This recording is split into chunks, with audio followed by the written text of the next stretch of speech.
Olá, alunos e amigos queridos, graça e paz, iniciando mais uma aula e agradeço a Deus pelo privilégio e oportunidade de estudar a Sua palavra, que é sustento e direção para as nossas vidas.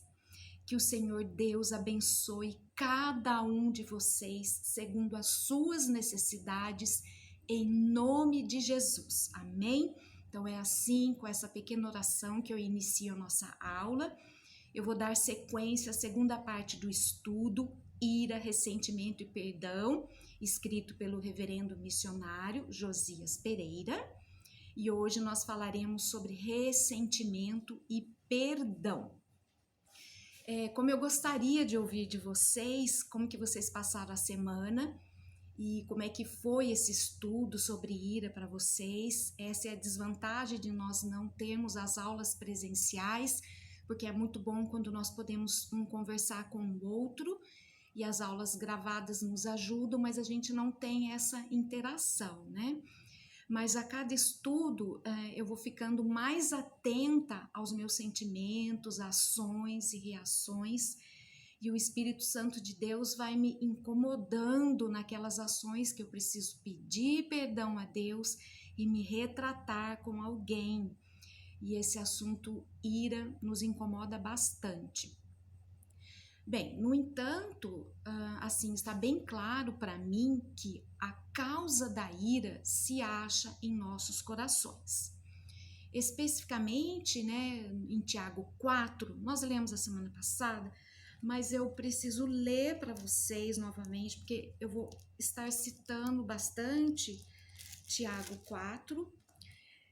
Tenho um pouco de paciência, eu vou ler de 1 até o 10, Tiago 4, de 1 a 10, se vocês puderem acompanhar aí na Bíblia de vocês. De onde procedem guerras e contendas que há entre vós? De onde, senão dos prazeres que militam a vossa carne? Cobiçais e nada tendes, matais e invejais, e nada podeis obter. Viveis a lutar e a fazer guerras, nada tendes, porque não pedis. Pedis e não recebeis, porque pedis mal, para esbanjardes em vossos prazeres. Infiéis, não compreendeis que a amizade do mundo é inimiga de Deus? Aquele, pois, que quiser ser amigo do mundo, constitui-se inimigo de Deus. Ou supondes que em vão afirma a Escritura, é com ciúme que por nós anseia o Espírito que ele fez habitar em nós? Antes, ele dá maior graça, pelo que diz, Deus resiste aos soberbos, mas dá graça aos humildes. O verso 7, sujeitai-vos, portanto, a Deus, mas resisti ao diabo, e ele fugirá de vós. Chegai-vos a Deus, e ele se achegará a vós outros. Purificai as mãos, pecadores, e vós que sois de ânimo dobre, limpai o coração. Afligi-vos, lamentai e chorai, converter-se o vosso riso em pranto e a vossa alegria em tristeza. Humilhai-vos na presença do Senhor, e ele vos exaltará. Então, nós vamos estar trabalhando com Tiago 4 e, com base nesse texto e apoio de outros textos bíblicos, nós vimos que a ira surge de corações governados por coisas ou pessoas que não Jesus Cristo. Nós ficamos irados quando nós não conseguimos aquilo que desejamos, aquilo que está lá na nossa mente, aquela expectativa. Mesmo quando aquilo que desejamos não é inerentemente mal. Então, os cristãos, mesmo entre cristãos, né, eu quero dizer, geralmente é uma coisa boa que desejamos demais ou por motivos egoístas. Nós falamos, né, eu comentei na aula passada, desejos desordenados, aqueles desejos que nós ansiamos muito, que ficamos pensando muito, né? Então é necessário repreender esse desejo dominante em nosso coração. Repreender, né? Repreendendo é quando nós arrancamos pela raiz esses desejos. E o arrependimento é o caminho para erradicar a ira do nosso coração. Então eu queria comentar isso, né, que está no meu coração. E na aula passada nós falamos um pouco também dos relacionamentos muitas vezes truncados e paralisados devido a sentimentos negativos e estados de ira e ressentimento. Mas nós temos o Evangelho de Jesus Cristo que está centrado no perdão, na reconciliação e na restauração de nossas vidas. Eu falei um pouco da temática da aula, do assunto, que é pela emoção, é que a pessoa manifesta o que está sentindo conforme seus valores, e essa emoção é diferente em cada indivíduo. Eu trouxe algumas definições de ira. Então, caso você não tenha assistido essa aula ou precise rever, é só ir lá na parte 1. Mas a ira, ela é uma questão moral cometida perante os olhos de Deus. É uma questão moral. E nós falamos também teologicamente, a ira é vista por 2 ângulos básicos, né? Do lado humano, ela é vista como um mal devastador e fruto do pecado.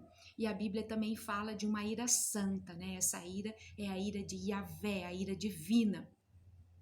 Falando da ira humana, é sempre pecado, né? A ira humana pecaminosa, ou resultante do estado pecaminoso que a humanidade se encontra. Falando da ira de Deus, né, que é a manifestação contra tudo que atenta a nossa, que é contra a majestade de Deus, né? É a manifestação contra tudo que atenta à sua majestade e sempre condenação do pecado. Portanto, a ira santa é atributo exclusivo de Deus. Podemos ainda considerar, né, na aula passada, que as escrituras falam da ira humana justa. Nós lemos algumas passagens que apresentavam homens de Deus manifestando estado de ira. Comentamos, né, de 3 exemplos sobre a ira justa de Jesus Cristo. A ira de Jesus estava intimamente ligada a Deus e ao seu reino, direitos e preocupações, e sempre se manifestava com autocontrole, sem impedi-lo de fazer o que Jesus precisava fazer. Enquanto que a ira pecaminosa, ela grita, amaldiçoa, extravasa, se enfurece. A ira justa mantém uma conduta de autocontrole, uma conduta piedosa. Nós identificamos também 3 critérios da ira justa. Só relembrando rapidamente aqui que a ira justa reage contra o pecado real. Eu posso até me irar, mas é importante, é imprescindível repreender essa ira do coração e não alimentar a ira em nosso coração, né? Devemos ir imediatamente a Deus. O outro critério, a ira justa tem seu foco em Deus e seu reino, seus direitos e preocupações, não em mim. Não sou eu o centro, não é o meu reino, os meus direitos. Eu fiquei irado porque eu queria que algo saísse do meu jeito, eu queria chegar em casa e encontrar tudo em ordem, comida na mesa, e aí eu me iro e extravaso com a pessoa que está lá me esperando. Então ela não está centrada nas minhas preocupações. Um terceiro critério, a ira justa é acompanhada por outras qualidades piedosas e se expressa de maneiras piedosas. E hoje nós vamos entrar no assunto, a parte 2, que é ressentimento e perdão. Então vamos falar sobre ressentimento, né? Quanto ao ressentimento, nós podemos entendê-lo como um sentimento negativo, profundo, duradouro, é ficar magoado, é aquele sentimento, né, que eu fico guardando coisas ruins, é aquela dorzinha no coração, são as mágoas guardadas e muitas vezes acumuladas ao longo do tempo. Então, pessoas ressentidas são pessoas amargas, angustiadas e com frequência revoltadas. Hebreus, o texto de Hebreus, capítulo 12, verso 15, nos diz: atentando diligentemente, porque ninguém seja faltoso, separando-se da graça de Deus, nem haja alguma raiz de amargura que brotando vos perturbe, e por meio dela muitos sejam contaminados. Mas as Escrituras, especialmente em Jesus Cristo, apontam-nos o caminho para resolver as dificuldades relacionadas com a ira e o ressentimento, que é o perdão. Deus em Cristo nos oferece o perdão. O perdão é dádiva da graça e misericórdia de Deus. Então, nós temos infinitos textos referentes ao perdão. Nós sempre estudamos, eu sei que vocês já fizeram vários estudos sobre o perdão, mas Deus, quando perdoa, apaga completamente a culpa. A dívida, ela é resgatada completamente, é isso que nós temos que entender, já que é impagável, dada a sua gravidade e extensão.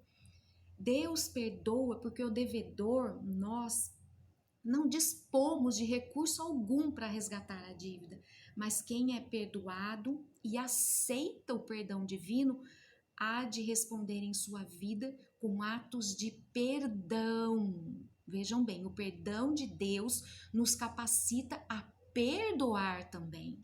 É claro que o perdão advém de situação de reconhecimento da culpa e do arrependimento.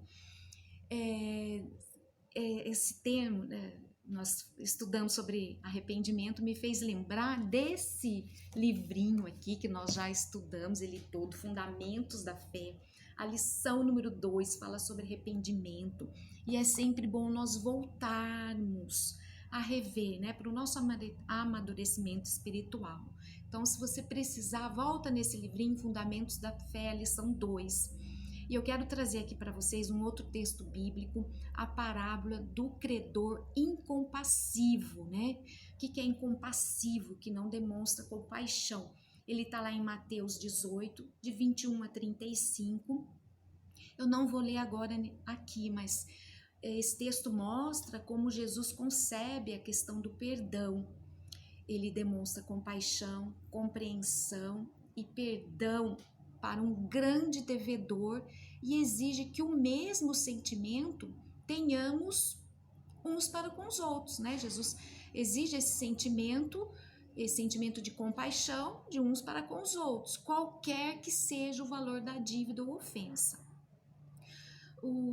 Fazendo o meu devocional na semana passada, foi interessante que o presente diário ele trouxe no dia 20 de janeiro uma reflexão sobre o perdão. Lá o texto trazia, né, o comentarista falava que não perdoamos para sermos perdoados, mas porque fomos perdoados.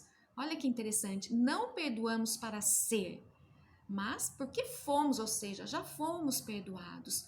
Então fazemos com os outros o que Deus já fez conosco. Não olhe com satisfação quando a desgraça chegar à porta daquele que ofendeu você. Porque a ira vem muitas vezes quando alguém nos ofende, né? E aqui ele fala para não olharmos com satisfação quando a desgraça chegar à porta daquele que ofendeu você. Em vez disso, abra o coração ao aviso de Deus, de que nosso tempo é limitado e corra para reconciliar-se com Deus antes que seja tarde.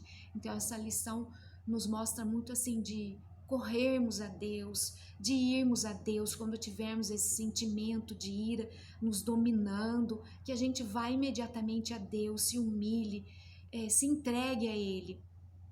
O pacificador esquece a ofensa e transforma-se assim em verdadeiro filho de Deus, conforme está lá em Mateus 5:9.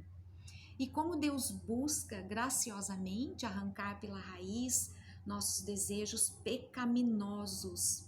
Esse é o desejo de Deus, né? De arrancar pela raiz esses nossos desejos ruins. Graças a Deus, conforme nós lemos aqui em Tiago 4, faz mais do que diagnosticar desejos pecaminosos. Vocês podem meditar nesse texto, Tiago 4, de 1 a 8, 9, né? A palavra de Deus nos oferece esperança e ajuda. E do que consiste essa ajuda e esperança? Consiste da graça de Deus. Escutem lá a resposta de Tiago 4 no versículo 6, eu vou falar novamente. Mas ele concede graça maior. Por isso diz a Escritura, Deus se opõe aos orgulhosos, mas concede graça aos humildes. O versículo 6 nos aponta em direção a Deus como aquele que provê graça. Ele concede graça maior, ele concede graça aos humildes. Por isso que nós temos que ir nos lamentando, nos gemendo, nos humilhando a Deus, que Ele vai nos conceder a graça. De que tipo de graça nós precisamos? Certamente precisamos da graça perdoadora de Deus, sua misericórdia em Cristo que perdoa todos os nossos pecados. Acheguemo-nos, portanto, confiadamente junto ao trono da graça, a fim de recebermos misericórdia e acharmos graça para socorro em ocasião oportuna. Esse texto está lá em Hebreus 4,16 e também mais esse outro texto de 1 João 2,2. E ele é a propiciação pelos nossos pecados, e não somente pelos nossos próprios, mas ainda pelos do mundo inteiro.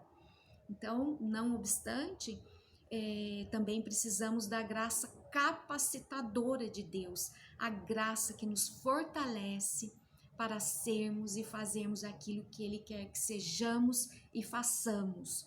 É graça divina para que nos ajude no momento da necessidade, como nós lemos há pouco em Hebreus 4,16. É uma graça poderosa, que é suficiente em tempos de fraqueza. Está lá em 2 Coríntios 12, 9 e 10. Sua graça nos capacita a perdoarmos aqueles cujas ofensas de outra forma provocariam ira. Ela nos capacita a superar progressivamente padrões de juízo, né? Explosão e retração. O que é a retração? É o ficar guardando ofensas. Tanto a explosão quanto o guardar ofensa, guardar ira, também é pecado. Tanto revelar quanto ocultar a ira ofende a Deus, né? Sabota os relacionamentos. Às vezes você recebe aquela ofensa, a ira da outra pessoa, e você não se manifesta, não faz nada, mas fica guardando. Isso é sabotar relacionamentos e também vai exigir passos bíblicos específicos de correção e substituição, ou seja, substituir esses sentimentos pelos que agradam a Deus. Então, a graça de Deus nos nutre, guia e fortalece, mesmo quando as circunstâncias ruins perduram. Voltando ainda lá em Tiago 4, no versículo 7, sujeitai-vos, portanto, a Deus, mas resisti ao diabo e ele fugirá de vós. Quero conversar um pouquinho com vocês sobre isso. O arrependimento inclui submetermos-nos a Deus e nos aproximarmos dele. Então é necessário lavar as mãos e purificar o coração. Mais uma maneira aqui de descrever o arrependimento interno e comportamental. Então eu tenho que mudar o meu comportamento interno, ou o arrependimento, né, que é fruto e raiz. As ervas daninhas da ira precisam ser arrancadas pela raiz. É um tratamento interno que eu tenho que fazer, de dentro para fora. A mudança completa e duradoura exige mais do que modificações exteriores, né? Não é só o aparentar, é necessária a mudança interior, no coração. E para isso eu preciso da graça de Deus, eu preciso ir até Ele, até Jesus, e me entregar e me humilhar. Então, Tiago, corretamente, né, ele vê os cristãos irados como pecadores salvos que precisam de contínuo arrependimento. Então, todas as vezes que me aparecer esse sentimento, que eu corra a Deus. E como também Paulo descreve, fala em Romanos 7, que nós somos pessoas de mente dividida, com lealdades divididas entre Deus e o nosso eu, entre Deus e os nossos ídolos, os nossos desejos. Lá em Tiago 1, de 6 a 8, ele também comenta sobre isso. Então, nós precisamos nos entristecer, lamentar e gemer. O arrependimento é um assunto sério e se expressa por meio de uma profunda tristeza com respeito ao pecado.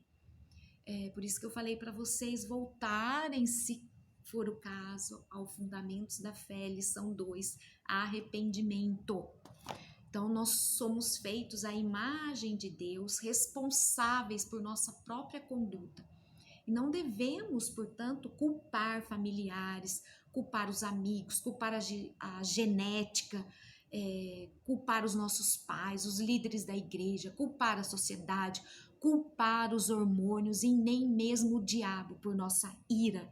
Pelo contrário, ao nos humilharmos perante Deus e confessarmos que nossa ira é nossa mesmo, a ira é nossa, admitindo que ela procede de nossos desejos, de nossas cobiças, nós encontramos graça perdoadora e capacitadora de Deus. Então nós precisamos assumir que a culpa é nossa, o desejo é nosso e nos entregar a Deus. Nós precisamos nos encontrar com Deus, nos aproximar dele, tratar diretamente com Deus, submetendo-nos a ele e levando a Deus a nossa ira. O versículo 7 de Tiago ainda também olha por outro ângulo. Resistam ao diabo e ele fugirá de vós. Tal como o mundo, o diabo não causa nossa ira, mas estimula os desejos pecaminosos, nossa carne, que a causam, né? Então, o diabo não causa a nossa ira, mas estimula os desejos pecaminosos. Então, o que a gente entende? Embora seja errôneo culpar Satanás por nossa ira, é ingenuidade nossa também isolá-lo dela. Porque ambos, os dois extremos, né? Os dois extremos são perigosos. Olha essa frase. Se você escolher fazer o que é errado, saiba que o mal está à sua espera. Cabe a você dominá-lo. O mal continua sendo uma escolha. Vamos entender que nós somos livres em Cristo Jesus. Fomos selados pelo Espírito Santo. Então nós temos a liberdade de escolher e escolher o bem. Nós podemos escolher o que é do Senhor e não ao contrário. Qual é o nosso modo de guerrear contra o diabo? Observe aqui o verbo que descreve lá no versículo 7, resistir. A ordem mais frequente nas epístolas para a atitude do cristão ao enfrentar Satanás é resistir. Eu vou deixar um texto também para vocês de Efésios 6, 10 a 18, que é muito conhecido nosso, a armadura de Deus. Nós já estudamos, então vocês podem ler novamente Efésios 6. E também 1 Pedro 5, 8 e 9. Sede sóbrios e vigilantes, resisti-lhe firmes na fé. Resiste-lhe firmes na fé. Vejam então que nem Tiago, nem qualquer outro escritor das epístolas nos ordenam exorcizar ou repreender o diabo e seus demônios. Olha, esse é um estudo interessante. Mas o que significa resistir ao diabo? É isso que a palavra de Deus nos traz. Resistir. O contexto de cada passagem fornece respostas. Resistimos a Satanás em Tiago 4:7, nos achegando a Deus em submissão, humilde, fé e arrependimento. Em 1 Pedro 5, 6 e 9, nós resistimos a ele quando permanecemos firmes na fé, exercitamos o autocontrole e a vigilância espiritual, nos humilhamos perante o Senhor e lançamos sobre ele as nossas ansiedades, ou seja, significa descansar em nosso Salvador e advogado, Jesus Cristo, o justo, em meio às acusações de Satanás. O texto de Efésios 6, 10 a 18 nos convoca a resistir vestindo a nossa armadura cristã de fé, justiça, verdade, oração e permanecendo firmes nela. Já partindo para a nossa conclusão, Então, pelo exposto aqui do nosso estudo, nós podemos observar que a ira é condenada por Deus e que é sempre pecaminosa no ser humano. Somos frágeis, somos falhos em nossa condição e erramos. Nossos erros e falhas produzem sentimentos negativos e condenáveis por Deus. Daí a ira e o ressentimento. Mas Deus nos apresenta o quê? Nos apresenta o perdão incondicional. Aquele que reconhece suas falhas, né? As pessoas que reconhecem suas falhas se arrependem e recebem o perdão de Deus. Entra para uma nova vida que lhe proporciona condições de ser também perdoador e agente do perdão divino. Olha que interessante. Na parábola do credor incompassivo, que eu citei acima, né, há pouco, Jesus mostra que Deus, em amor e misericórdia, nos perdoa, mas Ele espera de nós uma resposta misericordiosa e perdoadora também. Por isso, a importância de reconhecer as nossas falhas, os nossos ressentimentos para alcançar o verdadeiro perdão.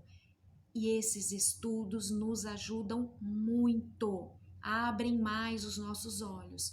Então, a compreensão para com os outros, sempre numa atitude de apoio àquelas pessoas que são faltosas, né? Ou seja, a comunidade da fé deve ser um espaço de amor, compreensão, restauração e apoio. Nosso Senhor Jesus Cristo é uma porta aberta sempre e é por ela que devemos entrar, sejam quais forem as circunstâncias. E como nós falamos há pouco, somente pela graça do Senhor Jesus e a ação do Espírito Santo, somos capacitados a ter um amor e perdão incondicionais, só pelo Espírito Santo de Deus.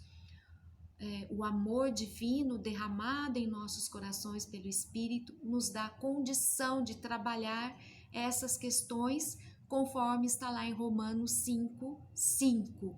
Ora, a esperança não confunde, porque o amor de Deus é derramado em nosso coração pelo Espírito Santo que nos foi outorgado.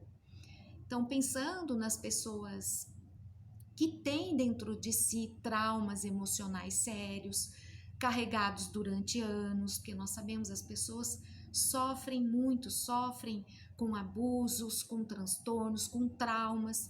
Então, muitas pessoas carregam isso durante anos. E essas pessoas que vivem sob a força destrutiva dos ressentimentos, é fundamental um tratamento emocional, um tratamento espiritual e psicológico, pois Deus deseja nos libertar. Deus nos quer que vivamos, que tenhamos uma vida abundante, né? Uma vida de paz. Então, Deus deseja nos libertar de todos esses sentimentos. Nós sabemos que há muitos livros sobre esse assunto, né?